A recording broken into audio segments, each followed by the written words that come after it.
harus clear, apa itu memang penting untuk kita, sehingga kita akan jatuh bangun gitu. Berarti si belief system itu adalah sesuatu yang harus terus kita kelola dari waktu ke waktu ya? Penting saya itu adalah uang, cuan. Kayak mungkin saya juga termasuk yang masih mencari value itu ya. The good follower itu akan jadi good leader. Alright.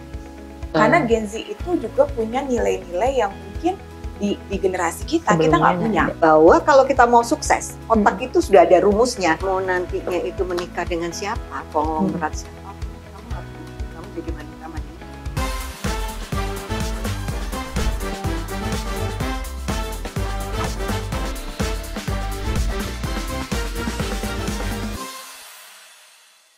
Hai Winners, kembali lagi di BVR Wanita Ninja Talk bersama saya Renji dan Misty. Halo Winners. Ya, seperti janji kita sebelumnya di mana kita akan selalu menginspirasi wanita ninja Indonesia. Dan karena kita bukan wanita manja, tapi kita wanita ninja. Siapakah sosok yang akan kita invite hari ini? Mari kita tonton video yang satu ini. Debra Maria Rumpesak atau yang sering kami sapa Bu Debra merupakan seorang bisnis coach yang sudah memiliki pengalaman lebih dari 32 tahun di industri spa. Beliau merupakan sosok wanita tangguh yang berani bermimpi dan mewujudkan mimpinya melalui jalan ninjanya. Selama 12 tahun terakhir, Debra telah menjadi coach, mentor, dan juga konsultan bagi para pengusaha untuk mencapai goals-nya. Tak sampai di situ, Debra saat ini juga berkolaborasi dengan putrinya membangun Ramu Bisnis untuk membantu mengembangkan bisnis dari pengusaha muda lokal dari berbagai daerah. Lalu, seperti apa jalan ninja Debra Maria Rumpesak? Ibu Debra Maria Rumpesak, selamat datang. Selamat datang Bu Debra. Akhirnya waktunya pas juga karena kemarin tuh Bu Debra kesibukannya padat banget kesana ya. kesini gitu kan. Akhirnya sekarang punya waktu deh bisa ngobrol-ngobrol. Luar biasa. Ini tuh bisnis salah coach kita. satu wanita inspirasi saya. Dan sahabat juga ya Bu? Iya. Tahun berapa ya Bu? Kayaknya kita tuh Tahun 2011. 2011 ya Bu ya? 2011 kenal sampai detik ini Sampai masih sekarang. sering meet up, catch up. Wah, luar Iya biasa dong. sahabat sih ini ya. Dan sangat inspiratif karena Ibu Debra juga tadi kita sama-sama dengar kalau Bu Debra ini adalah sosok bisnis coach dan membantu banyak sekali UMKM, pengusaha-pengusaha muda. Itu keren banget sih ya. Tadi kita udah lihat sama-sama. Terima kasih. Sebenarnya ada ceritanya Renggi dulu. Oh, gitu. Kalau nggak saya di coach sama Bu Debra, aku sempat angkat koper. Oh gitu, ada sampai Ya, cerita. nggak lah, maksudnya gini, as entrepreneur itu kan biasanya kita tuh Up and down. up and down. Nah, pada saat kita down itu kan tentunya kita harus sharing dengan yang bisa memotivasi kita dan selalu membawa energi positif. Nah, Bu Debra ini memang vibrasinya tuh positif banget gitu. Jadi waktu itu akhirnya saya jadi malah semangat lagi. Tapi tuh bukan yang gini loh, bukan yang kamu tuh harus begini, nggak begitu. Jadi justru Bu Debra itu mengarahkan sampai akhirnya kita punya point of view yang berbeda dari sebelum waktu kita diskusi sama beliau. Gitu. Boleh dong Bu sharing sama winners yang lain ya kan. Pasti udah pada penasaran. Gimana tuh perjalanannya sampai Ibu bisa menjadi seorang business coach? Waduh, perjalanannya kan panjang ya. Kan selama karir itu kan 32 tahun. Dimana puzzle-puzzle-nya itu ya nggak bisa kita maunya kemana kayak gitu kan. Puzzle-puzzle-nya itu ada. Tiba-tiba puzzle-nya itu ketemu. Tapi adalah goal-nya itu adalah mimpinya kita itu harus clear. Ya kan, 5 tahun lagi, 10 tahun lagi, itu atau 20 tahun lagi. Bahkan saya nanti kalau misalnya saya punya mantu, punya cucu, itu saya kayak apa? Itu sudah saya pikirin, sudah punya goals-nya itu apa. Dan sering manifestingnya dari. Jadi dari situlah nanti puzzle-puzzle kita akan ketemu sendiri gitu kan. Karena semua itu kan terdiri dari puzzle-puzzle gitu. Jadi sebelumnya itu kan Bu Debra sempat lama di industri spa sampai saat ini juga ya.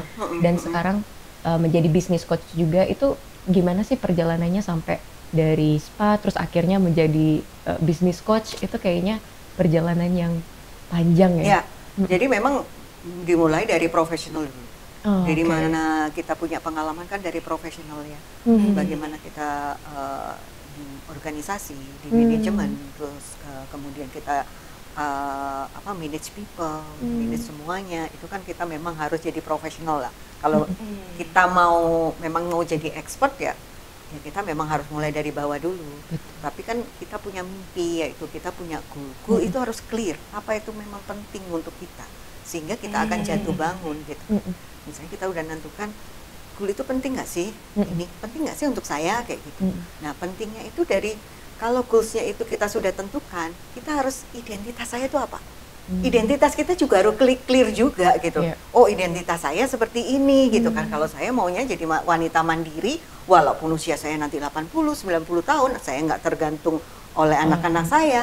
Artinya identitas diri saya apa? Bahkan saya mungkin di usia itu mungkin banyak memberi education ke anak-anak muda itu seperti itu. Jadi kita nggak tergantung ke anak-anak saya nantinya. Nah, berarti kan identitas saya jadi wanita mandiri kan kayak gitu kan. Nah, kemudian baru kita korek lagi value kita itu apa yang penting dalam hidup saya gitu kan. Jadi biasanya kita korek lagi 3 yang penting itu kita buatin skor. Saya itu mau jadi apa kayak gitu, atau yang penting itu apa kayak gitu. Ya memang yang penting saya itu adalah uang. Cuan. Ternyata Bu Debra sensing ya? Sensing. Ya ampun. Ternyata kita bertiga sensing. Jadi emang awalnya memang berarti tujuannya adalah cuan dulu, maksudnya gimana caranya biar bisa berdiri karena sendiri. Untuk menjadi wanita mandiri itu memang harus ada uangnya kayak gitu kan. Untuk kita bisa membantu orang, apalagi orang sensing kan. Orang sensing itu kan memang sangat ingin membantu orang. Iya kan. Dia harus punya uang dulu gitu. Itu nomor 1, terus nomor 2 itu apa gitu, nomor 3 itu apa. Nah baru kalau itu memang tidak bentrok, artinya kita nggak usah lagi. Kalau misalnya kalau coach, misalnya goalnya itu nggak clear, saya akan gali lagi untuk identitasnya. Kemudian kalau identitasnya aja dia nggak jelas, saya gali lagi dia value-nya. Kalau value-nya nggak jelas, saya gali lagi, berarti ada barrier dalam diri sendiri. Berarti itu balik lagi ke mindset mungkin ya? Iya, ada belief system yang membuat dia terdinding. Kok susah banget sih saya ke sana kayak gitu kan? Dia punya kemampuan, tapi kenapa kok selalu gagal gitu? Berarti ada belief system yang di situ. Berarti si belief system itu adalah sesuatu yang harus terus kita kelola dari waktu ke waktu ya? Atau gimana? Kita harus tahu belief system kita apa. Kayak misalnya, usia saya kan usianya udah 56 gitu kan. Usia saya adalah orang yang sudah pensiun. Awet muda orang yang sudah pensiun ya sudah gitu kan. Nah, itu belief system. Saya udah pensiun kok, saya udah nggak laku. Itu belief system. Jadi kayak udah memblok. Kalau misalnya kita mindset kita itu belief system gitu. Kamu udah tua kok. Betul. Kamu nggak akan kok diakuin orang-orang atau apa kayak gitu. Itu belief system. Dan itu yang harus di-clearkan dulu. Gimana caranya mau cari tahu value sementara belief system kita aja masih say no to everything gitu ya. Iya, kalau kita memang punya kepercayaan bahwa belief system saya, saya sudah tua kok, saya udah pensiun kok. Ya udah selesai dong kayak gitu kan. Ya udah selesai kayak gitu. Itulah yang akhirnya jadi ngeblok kita untuk mencapai goalnya kita itu tadi. Nah, kan kepikiran kan, ayo apa coba? Apa ya value yang bisa kita tawarkan? Ya, belief system yang sekarang lagi ada di diri kita sebenarnya apa ya, winners? Apa ya kira-kira? Tapi bener sih, maksudnya gini ya. Kayak tadi Bu Debra bilang ya, saya pun mengalami ya, kayak tadi misalnya waktu Bu Debra nge-coaching saya saat itu, ya kan, itu kan berarti dalam kondisi kita galau. Maksudnya galau tuh punya pikiran yang lain untuk misalnya pada saat itu, kalau kita down itu kan possibility ataupun potensi ingin menyerah itu pasti ada. Gitu, iya kan? Nah, tapi kan untuk pada saat kita lagi down itu kan kita harus berpikir ya, apa sih yang harus kita yakini sehingga kita menganggap bahwa itu sangat berarti buat kita gitu. Betul. Nah, saat itulah Bu Debra tuh, waktu itu Bu Debra gini ngomongnya. Jadi Bu Debra kasih saya skala 1 sampai 10, seberapa penting itu buat kamu gitu. Ya kan Bu, aku inget banget itu sampai sekarang. Terus waktu itu Bu Misdi jawabnya apa? Jadi gini, tadinya saya waktu ada 1 poin lah gitu kan, terus saya bilang itu 8 gitu. Terus Bu Debra bilang gini, tapi kalau itu nggak kamu lakukan, terus kamu akan bagaimana? Ya, aku ya akan selesai Bu, gitu aku bilang. Terus Bu Debra bilang, nah kalau kayak gitu berarti sekarang dari skala 1 sampai 10, sekarang berapa? 10 sih Bu. Nah, terus akhirnya Bu Debra ngomong gini, berarti kalau nanti lagi kamu ragu, kamu ingat aja bahwa itu poinnya 10. Gitu loh. Disitulah akhirnya saya realize bahwa oh iya berarti belief system saya yang harus dirubah. Yang tadinya saya value-nya saya hitung 8 atau 7 waktu itu, jadi akhirnya 10 gitu. Dan ketika di titik terendah, itulah yang mengingatkan lagi di skala itu. Dan akhirnya dengan punya seperti itu, akhirnya saya punya power lagi karena ada point acceptance yang saya terima gitu kan. Akhirnya oh iya tapi ini tuh penting loh, pentingnya tuh sampai 10. Ya udah deh nggak apa-apa gitu. Jadi akhirnya toleransi kita jadi jauh lebih tinggi gitu. Jadi itu memang harus benar-benar relevan, harus relevan banget. Makanya kita itu yang pertama goal itu clear nggak? Begitu itu clear, oke sudah clear kok goal saya. Oke, penting nggak sih untuk kita? Untuk aku penting nggak sih? Artinya itu sampai harus memang 10, karena begitu kita sudah mencapai 10, apapun akan kita lakukan. Mau jungkir balik, jatuh-jatuh. Kan orang itu kebenaran, oh ya saya maunya pingin gitu kan, tapi tidak karena 10. Aduh, udah jatuh sedikit, udah dia udah mundur lagi kayak gitu. Iya, tapi maksudnya banyak sih, maksudnya Gen Z zaman sekarang maksudnya kayak mungkin saya juga termasuk yang masih mencari value itu ya. Jadi kayaknya untuk bisa menetapkan oke, itu tujuan saya, itu butuh proses berapa lama sih kira-kira untuk, atau kita bisa kayaknya ini tujuan kita, tapi kalau kita masih ada keraguan di situ artinya kita itu berarti bukan tujuan kita atau gimana? Ya istilahnya bahwa goal itu ya memang harus kita sekarang itu tentukan. 5 tahun lagi, 10 tahun lagi, nggak usah tunggu 10 tahun lagi. Andaikan misalnya mau 5 tahun lagi, kalau 5 tahun lagi saya tidak melakukan ini, akan terjadi apa? Akan terimakah dengan kayak gitu? Kalau misalnya kita, oh enggak, aku harus jadi ini, kayak gitu kan. Nah, apakah sudah selaras dengan identitas kita, value kita? Gitu. Menarik sih. Dan itu tuh tadi kalau misalnya Renggi bilang soal time ya, memang kan mungkin gini ya, ini sorry bukannya spiritual ya, tapi kan kita diajarin itu untuk dekatkanlah diri kamu dengan orang-orang yang kamu ingin bisa membantu kamu untuk mencapai mimpinya gitu, ya kan? Nah jadi itu kalau kita mau lebih cepat ya kayak gitu. Makanya kenapa kalau dibilang maksudnya gini, saya sama Bu Debra itu bisa saling mengisi, itu ibaratnya tuh kalau pas kita ini saling mendukung pada saat misalnya Bu ini gini aja, ini gini gitu, jadi kayak saling sharing gitu. Nah itu sebetulnya bisa mempercepat proses juga.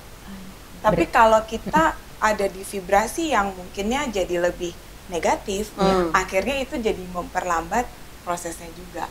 Tapi menarik ya tadi cerita dari Bu Debra, maksudnya dulu selama 32 tahun sampai sekarang juga di industri spa dan sebagai profesional dan juga sekarang menjadi business coach which is entrepreneur. Itu perjalanannya seperti apa sih sekarang dari profesional ke entrepreneurs itu gimana? Sebenarnya kuncinya belajar. Kemudian karena spa itu adalah istilahnya itu adalah mainnya adalah terapis, di mana itu adalah people. Manage people itu adalah agak sulit gitu kalau kita nggak punya ilmunya. Makanya saya belajar apa aja kayak gitu. Intinya kan saya punya goal saya kan. Goal saya akhirnya saya belajar pertama itu hipnoterapi. Terus kemudian saya belajar tulisan, grafologi. Jadi saya kalau misalnya hire orang ya saya lihat tulisannya, saya lihat tanda tangannya, semakin ruwet-ruwet tanda tangannya adalah semakin ruwet orangnya, semakin simpel orangnya, semakin simpel kayak gitu. Langsung pada lihat nih pasti tanda tangannya kayak gitu kan. Jadi banyak hal yang saya pelajarin. Kemudian istilahnya bahwa itu kan untuk manage people itu kan buku yaitu sainsnya. Sainsnya apa sih? Mungkin dengan ilmu hipnoterapi kayak gitu kan. Kalau hipnoterapi itu kan kayak kembali ke masa lalu. adalah kembali ke belief system kita, dan itu saya kurang suka kayak gitu kan.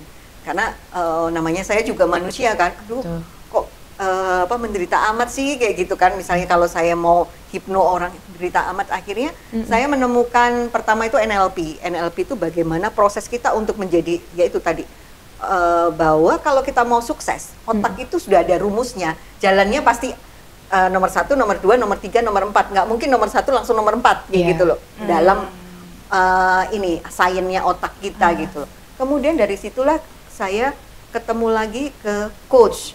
Di mana coach itu orang tuh dilemparin ke masa depannya. Berarti udah nggak pernah melirik ke belakang lagi kan?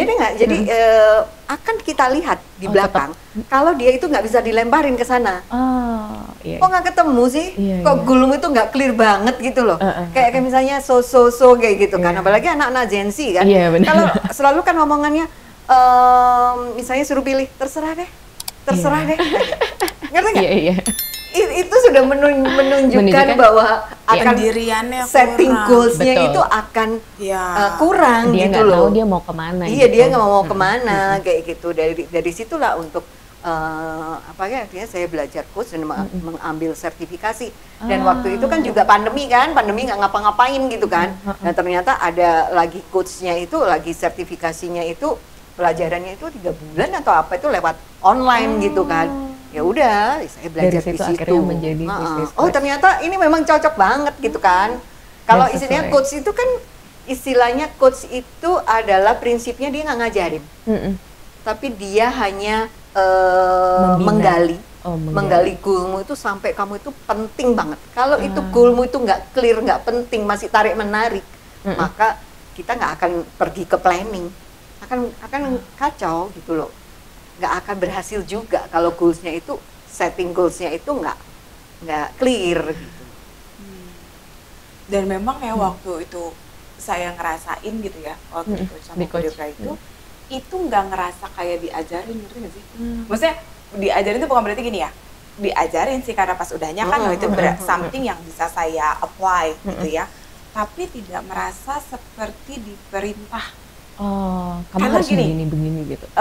As an entrepreneur ya kan, itu kadang-kadang kan sudah enggak yang kayak, maksudnya kalau diperintah itu kayak jadi ada barrier ya. Jadi kayak yang udah langsung ngebangun ininya sendiri gitu loh. Jadi akhirnya pasti lebih susah untuk follow gitu. Tapi karena diarahkannya itu adalah menjadi melihat dari point of view saya, bukan dari point of view-nya Bu Debra gitu. Sehingga itu yang akhirnya tuh jadi bisa bikin lebih mudah dimengerti gitu.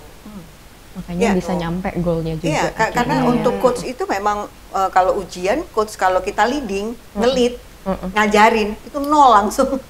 Gitu. Kita hanya gali gitu sampai mepet dia, sampai dia itu udah nggak bisa ngapa-ngapain gitu loh. Apa ya kayak gitu. Kita pepet semuanya itu sampai dia mencari goalsnya itu memang penting nggak. Kalau nggak penting kita nggak akan ke next step. Itu yang paling mendasar ya. Ya seperti kayak spa. Kenapa spa itu kan people banget. Jualannya itu kan jualan orang ya, bukan jualan orang dalam tanda kutip ya, tapi istilahnya itu skillnya people-nya gitu kan. Artinya kalau saya ngomongin macam-macam, kamu harus kayak gini, enggak, gali aja mimpinya. Mimpinya mereka itu terapis itu apa? Mimpimu apa? Saya suruh buat mereka mimpi 5 tahun lagi apa? Oh ternyata mereka, kalau yang ibu-ibu, saya kepingin punya rumah, atau saya mau ngumpulin modal untuk anak saya laki, untuk ini, untuk dia punya bisa usaha atau apa. Dan itu dia akhirnya jadi Spartan, karena dia ngejar mimpinya itu. Yang penting. Dan memang maksudnya gini ya, kalau saya ngeliat ya, karena kan kita juga kita kan di dunia hospitality ya, which is waktu itu spa kita juga sempat di-trainingin terapis kita sama Bu Debra gitu. Saya ngerasain banget bedanya mereka setelah dapet training dari ibu. Karena gini, sorry itu saya kayak tadi Bu Debra bilang tanda kutip, maksudnya gini, terapis itu ada, ini contoh nih Bu, saya kemarin di Surabaya, saya nyobain spa di sana gitu. Terus terapisnya cerita, jadi dia punya anak, anaknya itu sekolah hukum, jadi dia lagi anaknya nih mau ambil sumpah advokat, jadi mau jadi advokat. Saya bilang, wih hebat banget gitu. Terus saya bilang, saya di Bali ada posisi loh, lagi cari lawyer gitu untuk di legal firm gitu. Saya bilang. Terus dia bilang gini, oh iya Bu, ini saya kirimin, tapi Bu jangan bilang kalau saya kerja di spa ya, gitu. Terus saya bilang, oh kenapa gitu. Jadi anaknya tuh nggak tahu kalau dia kerja di spa. Nah, berarti kan padahal sebetulnya itu lurus-lurus aja loh gitu. Cuma karena penilaian ataupun stereotip ya, anggapan orang, itu kan berarti padahal saya bilang harusnya ibu bangga loh. Dia tahu, ibu harusnya bangga karena dengan ibu sekarang ini, ibu bisa menyekolahkan anak ibu jadi seorang lawyer. Ya nggak sih Bu? Dan itu yang mungkin akhirnya dia itu tidak, mohon maaf, nggak berkembang. Nah jadi kalau Bu Debra tuh saya ngelihat sendiri ya, di timnya itu saya ngelihat banget yang tadinya dari posisi apa, terus jadi naik gitu. Ada career path-nya itu dijalanin. Dan managerial skill-nya juga punya gitu. Iya. Jadi kebanyakan memang saya karena memang saya punya ilmunya, punya sayangnya untuk develop people, ya akhirnya memang saya lebih memilih orang itu dari bawah. Daripada saya hire orang itu sudah di level atas, dan itu akan merusak semua tatanan. Ada mental block. Ada mental blocknya karena dia merasa dia lebih dari sana kayak gitu kan. Padahal itu lebih baik kita, karena di manajemen itu satu kuncinya mau belajar. The good follower itu akan jadi good leader. Correct. Apapun leader kita, kita hanya jadi follower. Kalau dia melakukan negatif, ya udah. Kita bisa bicara sama dia pelan-pelan, tapi kita harus ngikutin dia. Jadi kita nggak ngikutin masuk jurang ya. Tapi istilahnya nggak usah kita gerusa-gerusu, terus nanti membuat gerakan kayak gitu. Itu hanya kuncinya. The good follower, kita akan jadi good leader. Quotes itu bisa jadi quotes of the day, Vivier Minto. Kalau kita nggak jadi good follower, maka kita nggak akan jadi good leader. Betul. Kita akan gembosin seperti itu. Benar-benar. Setuju. Dan memang itu ya Bu, yang kalau saya lihat ya, maksudnya kita kan berkembang itu nggak langsung jadi entrepreneur. Pernah jadi profesional, pernah jadi followers gitu. Akhirnya kita juga jadi tahu, oh begini ya gitu. Point of view-nya kita jadi paham gitu. Jadi sekarang tuh bukan berarti saya bilang nggak boleh ya, tapi kebanyakan orang tuh sekarang ya kalau ditanya mau jadi apa, semua pada mau jadi pengusaha. Entrepreneur. Mau gak buka ada yang bisnis mau gitu. Kerja sama orang. Apalagi anak-anak Gen Z ya. Itu banyak banget juga di quotes-quotes di social media yang maksudnya jadinya kayak Gen Z itu lebih suka kerja sendiri, pokoknya apa-apa banyak ngeluh kayak gitu. Tapi ya maksudnya this is part of the process. Even kayak Bu Debra juga sampai bisa di detik ini adalah karena dulunya pernah menjadi profesional dan akhirnya bisa menjadi entrepreneur. Tapi kalau yang Renji lihat juga, Ibu menjadi sosok yang sangat kuat ini sebenarnya karena apa sih Bu? Kalau boleh tahu. Itu tadi kembali, mimpi kita tuh, mimpi saya tuh clear 5 tahun lagi, 10 tahun lagi, 20 tahun lagi tuh clear semuanya. Berarti hanya karena goal itu. Setting. Ada nggak yang mengecoh itu selama perjalanan 30 Up and down tuh pasti ada, up and down tuh pasti ada. Tapi ya kita kembali lagi, begitu kalau misalnya kita kembali lagi dengan goal kita gitu. Begitu kita, goal ini, ya itu tadi, kita jatuh, kita akan bangkit lagi gitu. Sama kayak tadi ya, Miss di cerita juga, skala 1 sampai 10 yang diingat ya udah goal 10 itu. Terus misalnya kalau misalnya, kalau ini nggak tercapai, apa yang terjadi sama saya? Pilihannya hanya itu aja, saya nggak mau kalau kayak gitu, berarti kan apapun akan diusahakan. Sebel-sebelnya kita, semarah-marahnya kita, sedon-don kita pasti akan bangkit lagi gitu. Itu kayak apa sih, kayak film ini loh, film kartun kalau udah penyet gitu kan, udah jatuh naik lagi kayak gitu. Kayak film itu ya Bu, Die Hard ya kan, gak mati-mati, bangun lagi gitu kan.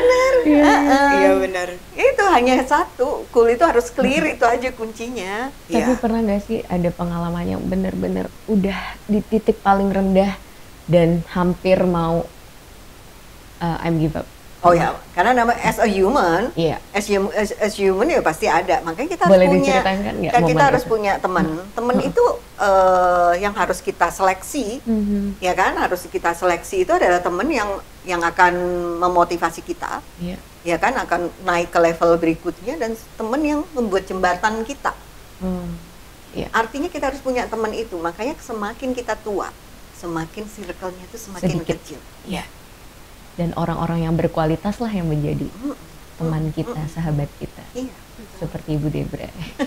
Dan kita tuh pernah ya waktu itu kita sempat ikutan business coach di Malang ya. Terus udah gitu kita tuh kan udah bikin nih goalnya kita 5 tahun ke depan gitu.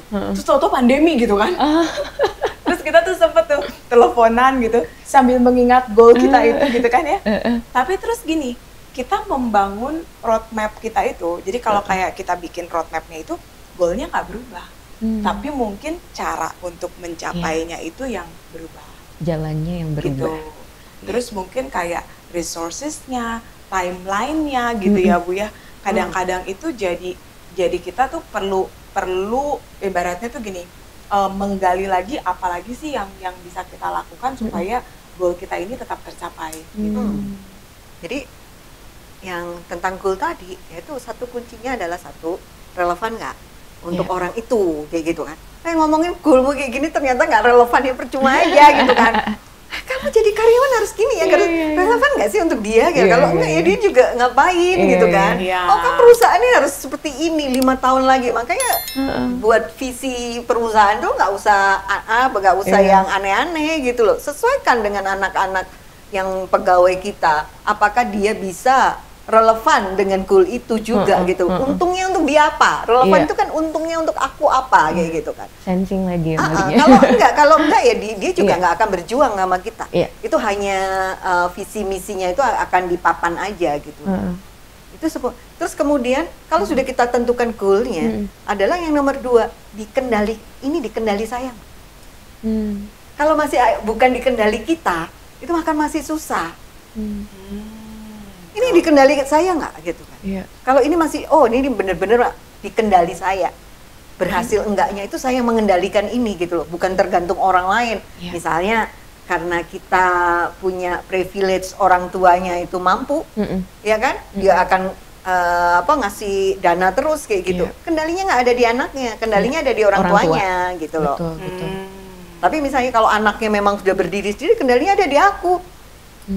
Untuk cari dana, cari apa kayak gitu kan, ada di dia gitu loh. Maka itu bisa lebih kita bisa lebih achieve untuk goalsnya.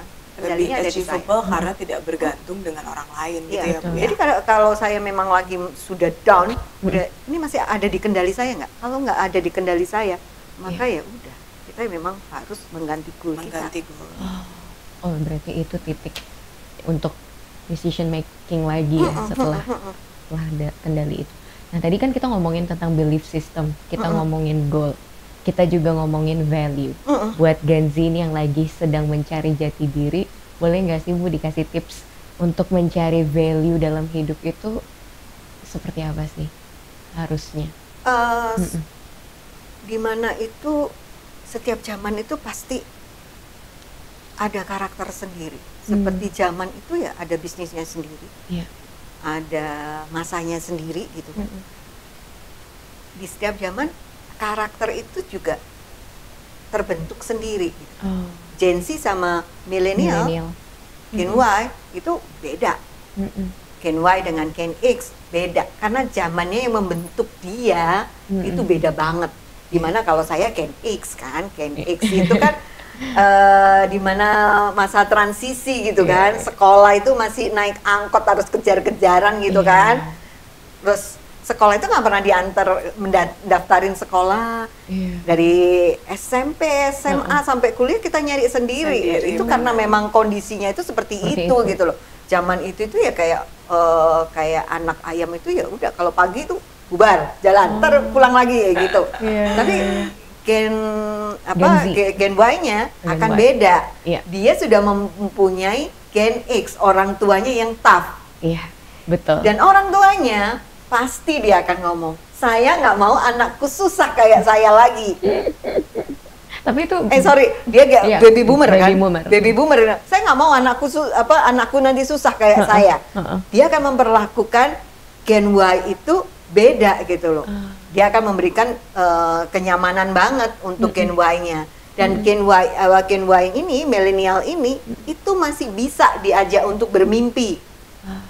Makanya kalau kita entrepreneurnya startup itu semuanya itu dari Gen Y banyak. Karena dia punya mimpi yang tinggi. FB semuanya itu kan subscribe itu kan semua Gen Y milenial semuanya. Milenial siapa yang punya Gokar? Nadiem Makarim. Gojek. Itu adalah Gen Y semua. Ngerti kan? Gen Z anaknya Gen X toh. Iya. Gimana tuh? Anaknya Gen X kan, kayak gitu kan. Waduh, fasilitas itu semua kenyamanan diberikan. Betul.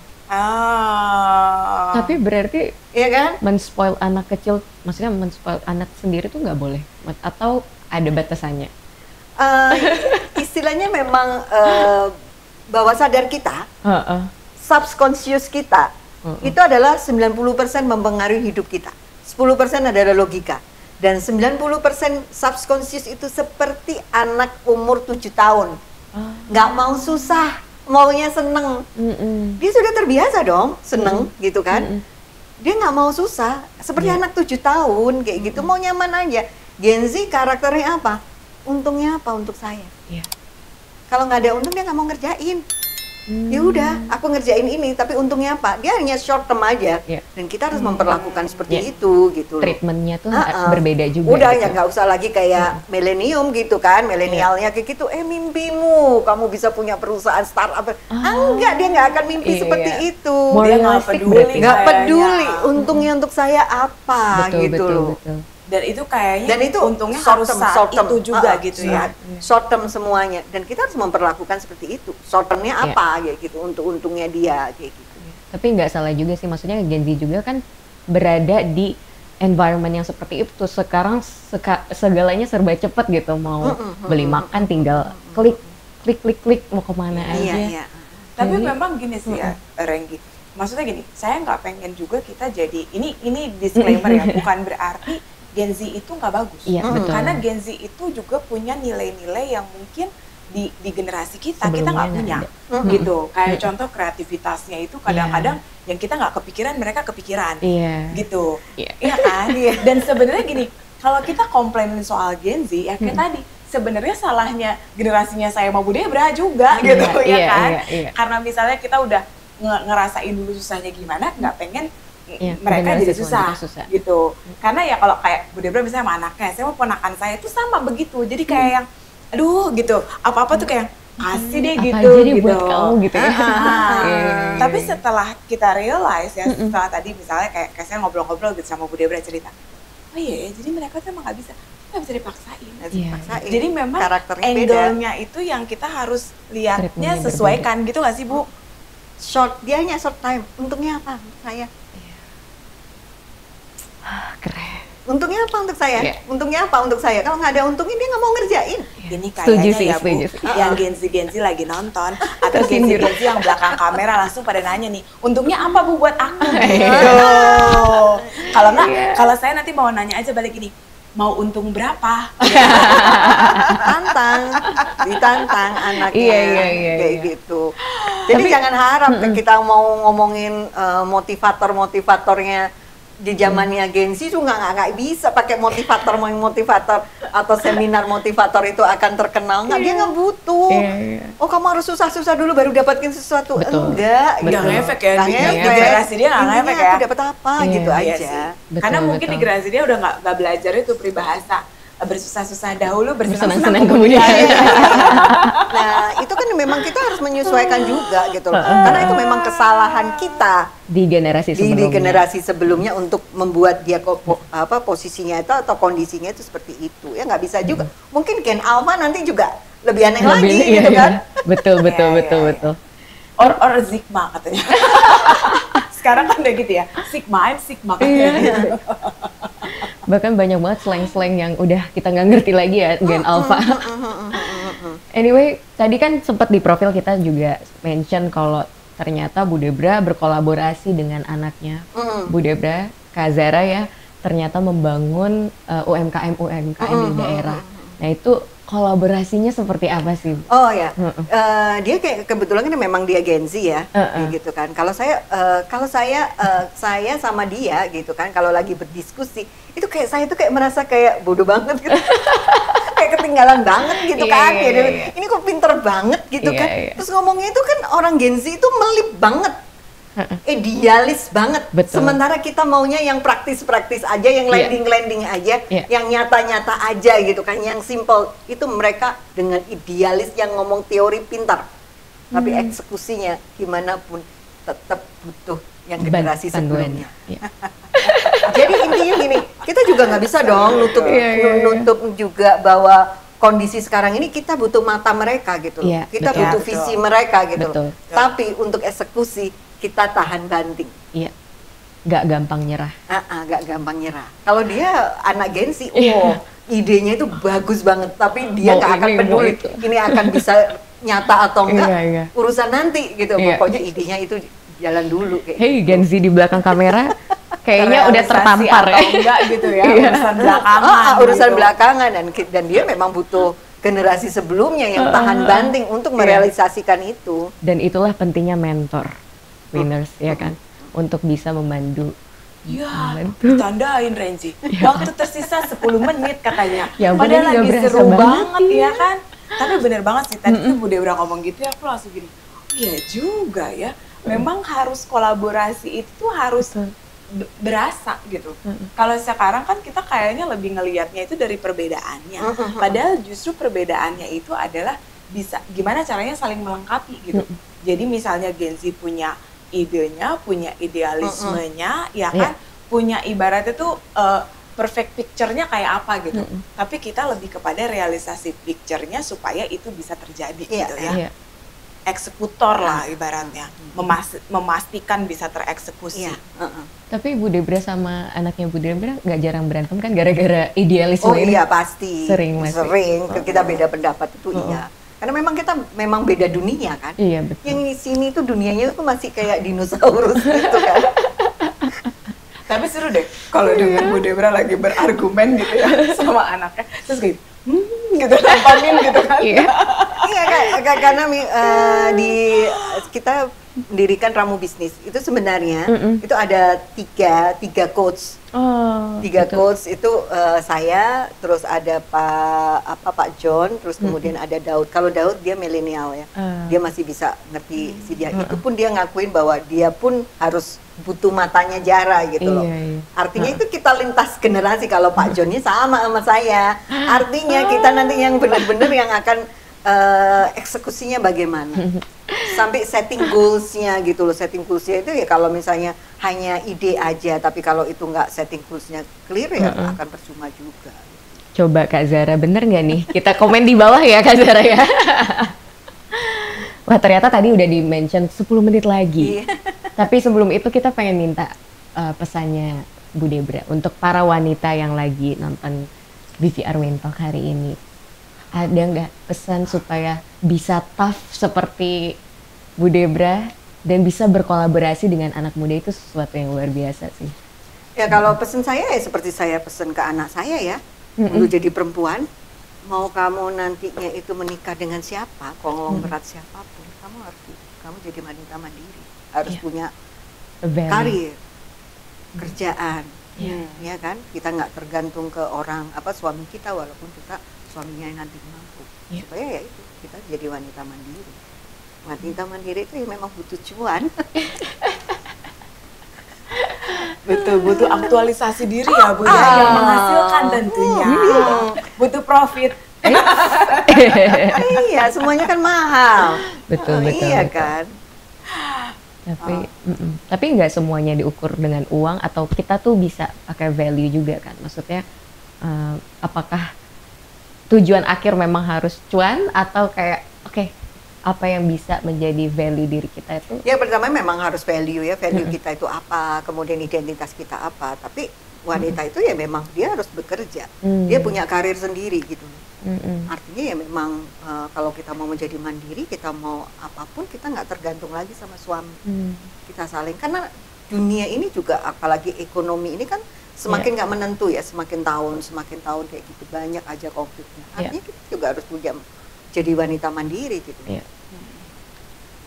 Betul. Ya itu memang kayak dulu pun kan kita juga ya, maksudnya waktu kecil tuh kan pas ibu kita juga kayak saya tuh sama. Jadi maksudnya pasti dikasih tahu seperti itu gitu. Nah, tapi mungkin juga untuk membangkitkan semua semangat ya kan para wanita Indonesia gitu. Terlepas apapun, baik itu wanita berkarir atau bahkan ibu rumah tangga gitu, yang pasti tetap harus punya passion, punya target apa yang mau dilakukan gitu ya kan. Yang balik lagi itu tadi value-nya itu kan bisa beda-beda gitu. Nah, jadi kalau tadi misalnya kayak value-nya Bu Debra itu lebih ngelihat dari sisi uangnya tuh apa sih gitu ya kan, hitungannya yang bisa jadi semangat gitu. Tapi juga kita juga bisa ngelihat value apa juga selain dari itu yang mungkin tetap mau diraih sama wanita Indonesia. Gitu. Karena wanita itu kalau dia mau terjun ke bisnis, ke dunia profesional, dia menawarkan dirinya. Selain kompetensi, dia harus likable. Yes, Disukai dari segi fisik. Semuanya kan butuh biaya. Dari penampilan ya. Cantik itu mahal. Iya, cara dia berbicara dan semuanya itu kan juga butuh biaya, kita belajar, beli buku seperti itu. Iya. Itu perempuan loh, dan itu mau bias atau itu nantinya terjadi diskriminasi. Tapi perempuan itu ada kenyataan bahwa kita mau masuk ke profesional, ke bisnis atau entrepreneur, kita perempuan itu harus likable, punya kompetensi dan likable. Dan likable itu harus ada biayanya di situ. Ya, betul. Setuju. Tuh, ya kan? Setuju sekali. Setuju. Ya kan? Sering-seringlah perawatan di Bali Beauty Center. Perawatan di spa kayak gitu kan. Di taman air spa, jangan lupa. Aduh, itu paling enak banget deh. Paling mantap. Perfect. Terima kasih loh Bu Debra, sharing hari ini sangat membuka. Thank you banget loh Bu. Kaum Gen Z. Sama-sama. Sangat mencerahkan kita semua. Dan tentunya para winners, saya yakin juga pasti terinspirasi dengan cerita-cerita hari ini. Yang pertama adalah goal ya, nomor 1. Jadi tentukan goal, value, dan juga berkolaborasilah dengan belief system-nya tadi, jangan lupa. Belief system. So, terima kasih Bu Debra. Thank you banget loh Bu Debra sharingnya. Yakin banget ini sangat bermanfaat untuk semua wanita Indonesia dan semoga juga terus tetap semangat untuk bisa mencapai semua goal dan cita-citanya. Amin. Karena kita bukan wanita manja, tapi kita wanita ninja. We'll see you on the next one. Bye-bye.